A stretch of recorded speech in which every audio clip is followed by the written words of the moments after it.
relax, and use headphones.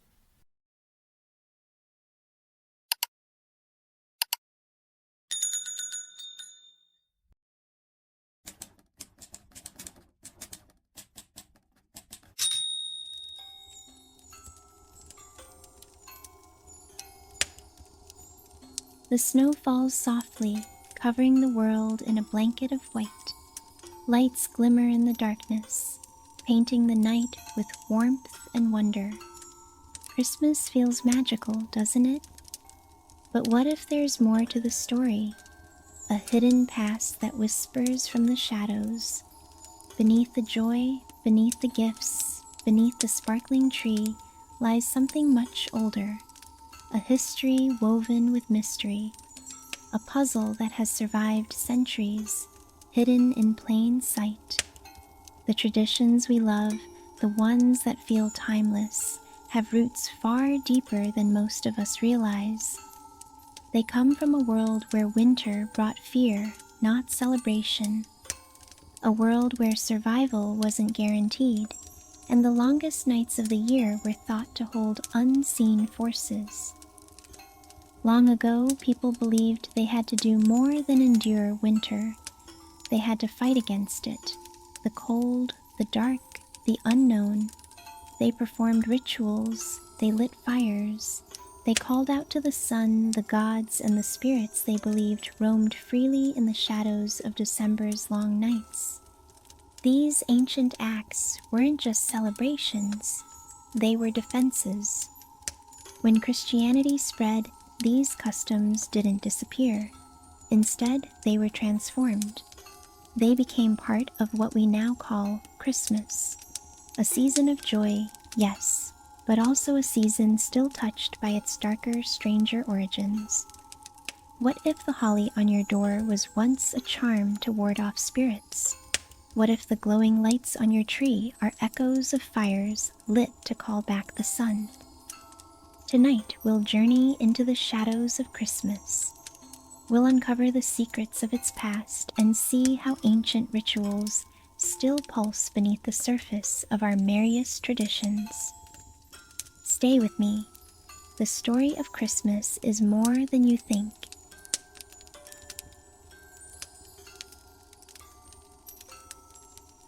Winter was a season of fear. The days were short and the nights stretched endlessly.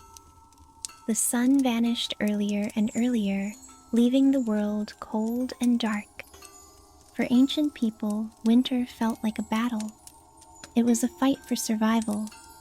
Food was scarce, and the bitter chill crept into every corner.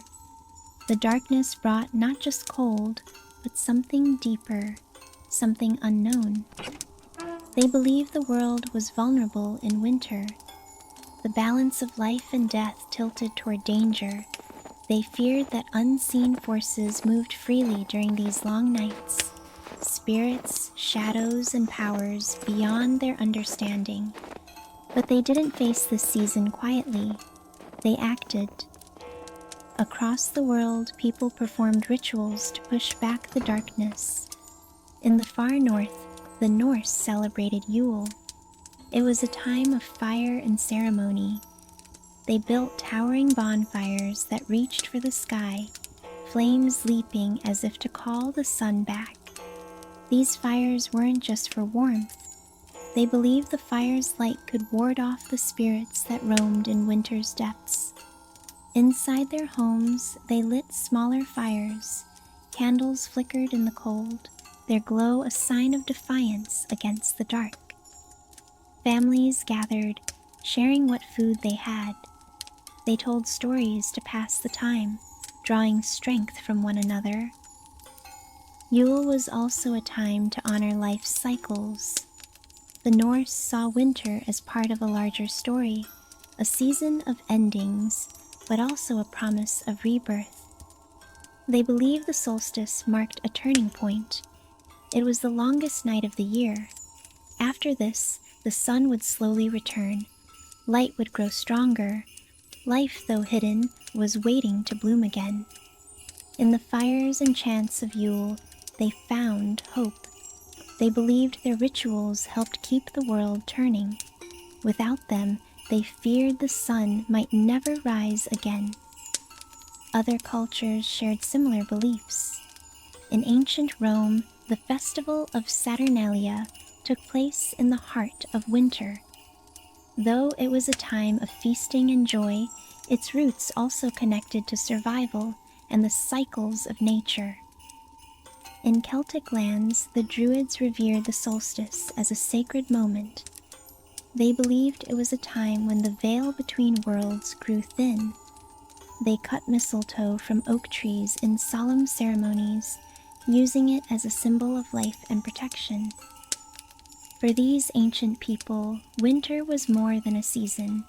It was a test, a reminder of nature's power, a moment to honor the forces that governed life and death. Today, we light our candles and string our homes with twinkling lights, but the echoes of those ancient fires remain. The winter solstice is still a time of transition, a season where light triumphs over darkness, just as it has for thousands of years.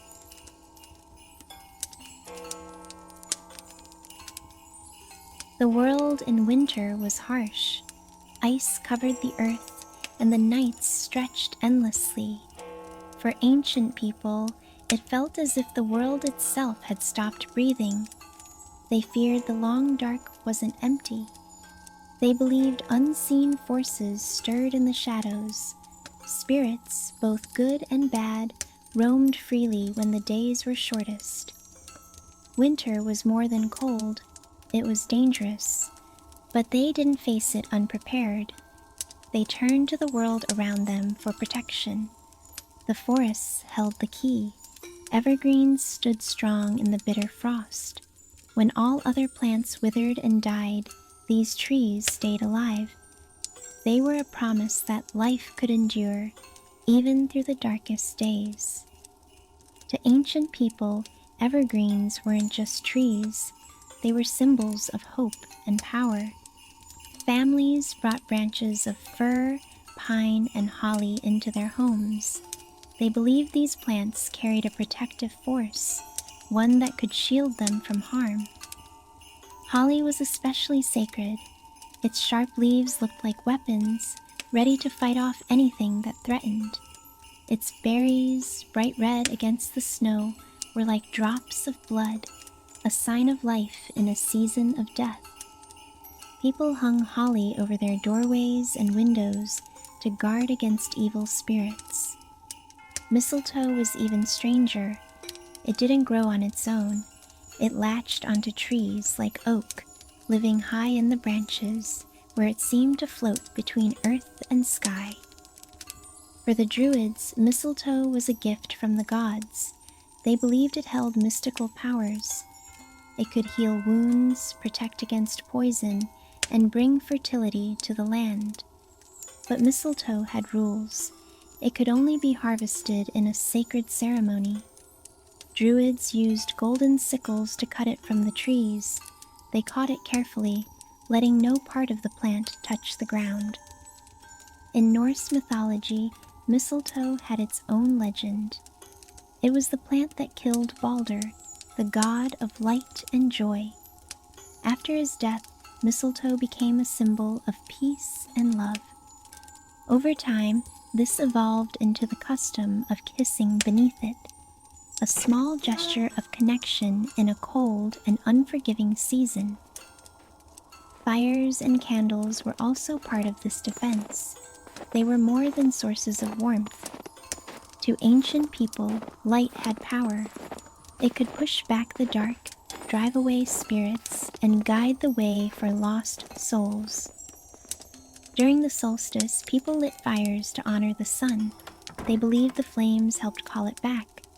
Candles were placed in windows to protect homes, their soft glow a barrier against whatever lingered outside. These fires weren't just practical, they were sacred. Every flickering flame was a sign of hope, a reminder that the light would return. As centuries passed, these rituals evolved. The evergreens, once protectors against winter's dangers, became symbols of Christmas. Fir trees were brought inside and decorated, their resilience transformed into a celebration of life. The holly that guarded doors became a festive decoration. Its red berries came to symbolize the blood of Christ, its sharp leaves the crown of thorns. Mistletoe, the sacred plant of healing and love, became a playful tradition. Today, it's hung not to protect, but to bring people together in joy. The fires and candles grew too. Once defenses against the unknown, they became the twinkling lights we know today. Each bulb and flame traces back to those first rituals when people lit the dark to keep it at bay. We don't see spirits in the shadows anymore, but the symbols remain. Every tree, every wreath, every strand of lights holds a piece of that ancient fear and the hope that came with it. These traditions remind us that winter was once a season to survive, not just celebrate. They are echoes of a time when the dark was not empty and light was a lifeline.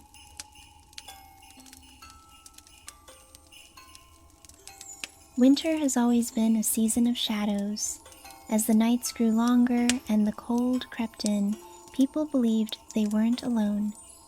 They whispered of figures that roamed the darkness, beings that watched, judged, and sometimes acted.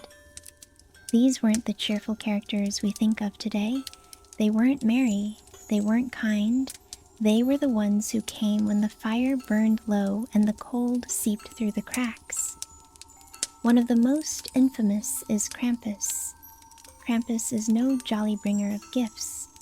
He is half goat, half demon, with horns curling from his head and chains dragging behind him. His arrival is not a quiet one. Bells jangle, chains rattle, and his deep growl cuts through the silence. In Alpine folklore, Krampus was the shadow to St. Nicholas's light. Where St. Nicholas brought gifts to good children, Krampus had a different task. He punished the naughty. Children who misbehaved were said to hear his footsteps first. Then came the knock on the door. Krampus carried a bundle of birch branches to swat the disobedient. Some legends say he carried a sack. Inside, he would toss the worst offenders, dragging them away to an unknown fate. For centuries, families told these stories. They warned their children, "Be good or Krampus will come." His image was meant to terrify, to remind people that winter was a time to stay in line, to follow the rules. But Krampus wasn't the only figure haunting winter nights. In the Alpine regions, there was also Frau Perchta. Her name means the bright one, but her legend is anything but. Frau Perchta was said to visit homes during the 12 days of Christmas. She came at night, slipping silently into rooms. If a household was tidy and its members hardworking, she might leave a small gift, like a silver coin. But if she found laziness, the story took a darker turn. Frau Perchta could be merciless. In some tales, she would punish those who had not finished their spinning or kept their homes in order. Her methods were severe, even grotesque. She wasn't just a spirit of judgment. She was a reminder that winter was no time for sloth. Her dual nature, rewarding the good and punishing the bad, was a warning to everyone. It reminded people to honor their traditions, even in the darkest days. Across Europe, other figures filled the cold, silent nights. In Italy, there was La Befana, a mysterious witch-like figure who traveled on the eve of the Epiphany. She brought gifts for good children and coal for the naughty. Unlike Krampus or Frau Perchta, La Befana carried a bittersweet legend. Some said she was searching for the Christ child, forever wandering the world with her broomstick. In other parts of Europe, tales spoke of the wild hunt. The spectral procession, led by a shadowy figure, swept across the skies during the solstice. Its ghostly riders brought omens of fortune or doom. People feared to hear it. They believed that being caught in its path could mean disaster. What is striking is how many cultures tell similar stories. Figures of judgment, roaming spirits, eerie visitors, all tied to winter's longest nights. From Alpine villages to Italian towns, from Norse lands to Celtic groves, these legends reveal something universal. Winter wasn't just a season, it was a test, a time when the boundaries between the living and the supernatural thinned. These beings, Krampus, Frau Perchta, La Befana, and others, served as reminders. They enforced order, they upheld traditions, and they kept people vigilant. But there is something larger lurking in these tales, a figure behind the figures, a force that connects them all. What if these stories share more than just themes? What if they point to something deeper, something older? We'll uncover that soon. For now, think about the characters that still haunt our winter traditions. Santa Claus, for all his cheer, carries echoes of judgment. The naughty list, the warnings, the midnight visits. Could these be remnants of an ancient pattern? The shadows of winter are long, and the figures that move within them are far from gone.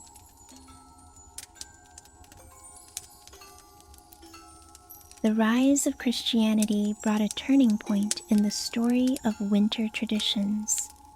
The Church had a mission to spread its message across the ancient world. But this was no simple task. People held tightly to their old ways.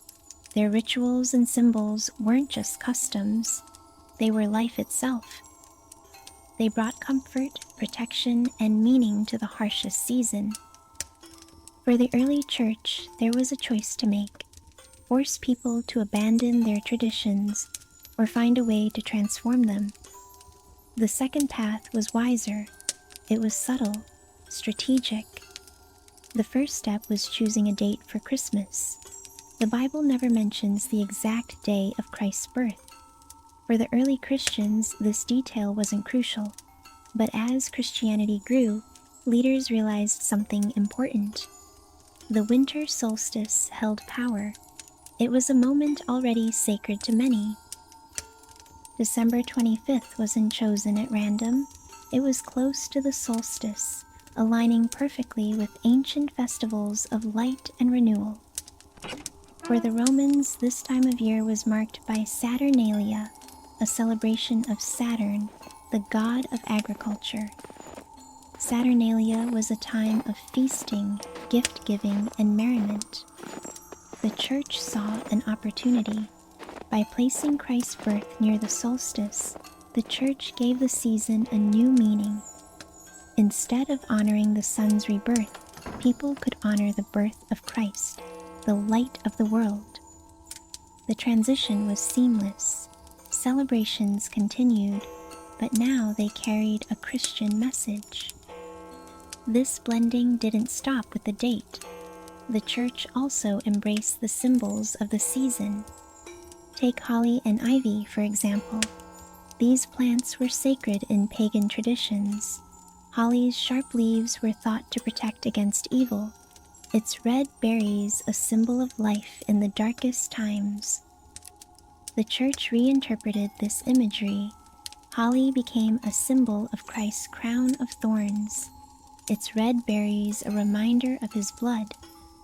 Ivy, which clung tightly to trees and walls, came to symbolize faith and endurance. Its tenacity mirrored the soul's connection to God. The Yule log was another powerful symbol. In Norse and Celtic traditions, it represented the sun's return. Families would burn the log during the longest night, its flames a promise that light would triumph over darkness. The church didn't discard the Yule log. Instead, it gave it a new layer of meaning. The fire became a symbol of Christ's light, warming the world through the coldest nights. This strategy was brilliant. By adopting these symbols, the church allowed people to keep their traditions while subtly shifting their focus. The result was a cultural blending, a fusion of the old and the new. For ancient communities, the transition was smoother than it might have been. They could still hang holly, burn Yule logs, and light candles. But now, these acts carried a Christian significance. Over time, these symbols became deeply woven into the fabric of Christmas. The pagan roots were not forgotten, but they were reimagined. This blending wasn't about erasing the past. It was about creating something that felt familiar and comforting, yet different enough to carry a new message. The church understood the power of tradition. People didn't just celebrate out of habit. They celebrated because these rituals gave them hope. They connected them to something larger than themselves. By aligning with these beliefs, Christianity grew stronger. It wasn't just a new faith. It became a continuation of something ancient. Today, when we decorate with holly or light a fire on Christmas Eve, we are part of this long history.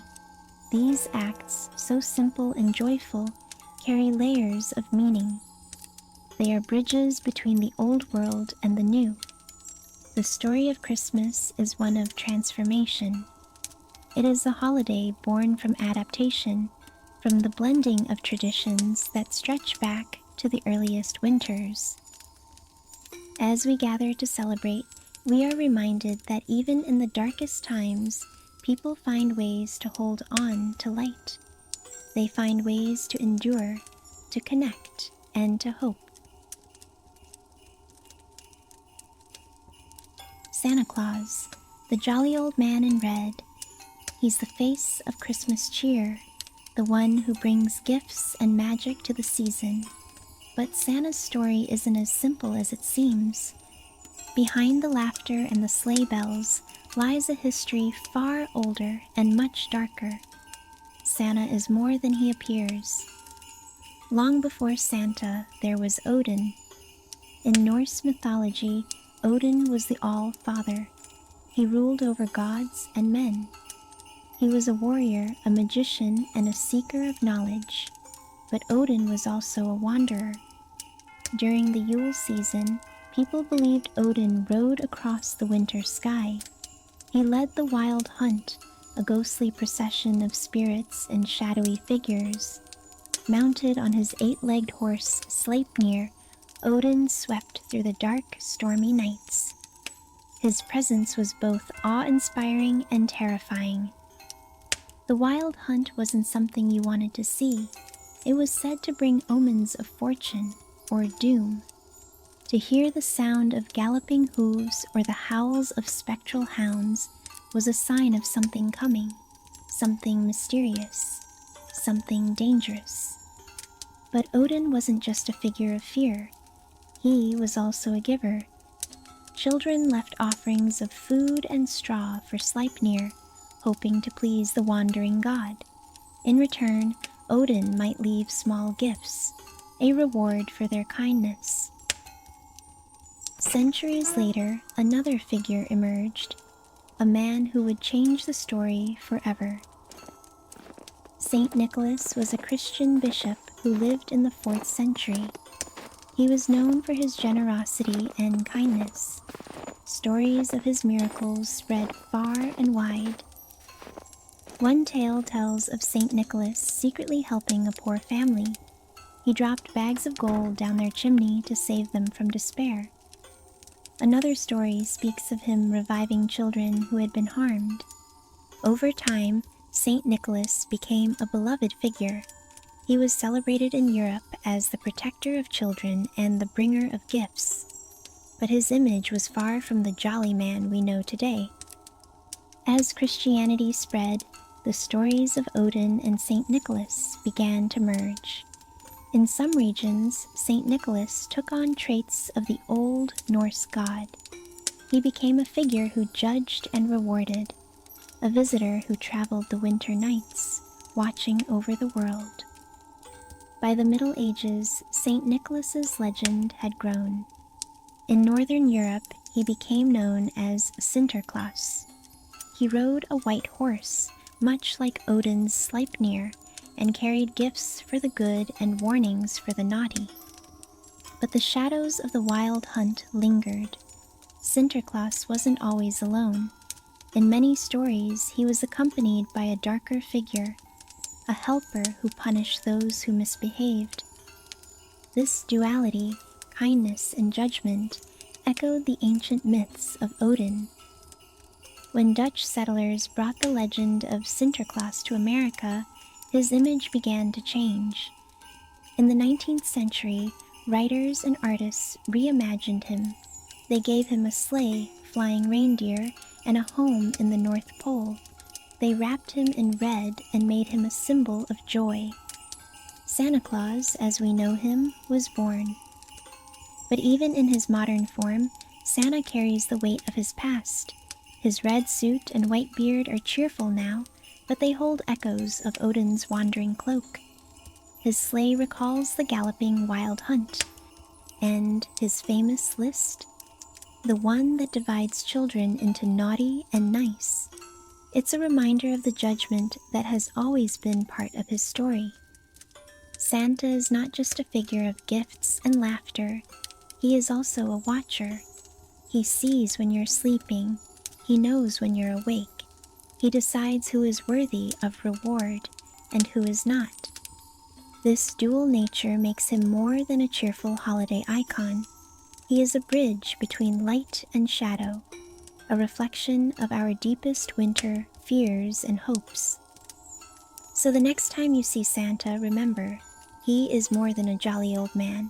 He is the echo of Odin's wild ride, the spirit of St. Nicholas's generosity, and the blend of centuries of myths and legends. Santa Claus, with all his magic and mystery, reminds us that Christmas is not just about joy. It is a season of wonder, a time when light shines brightest in the deepest dark.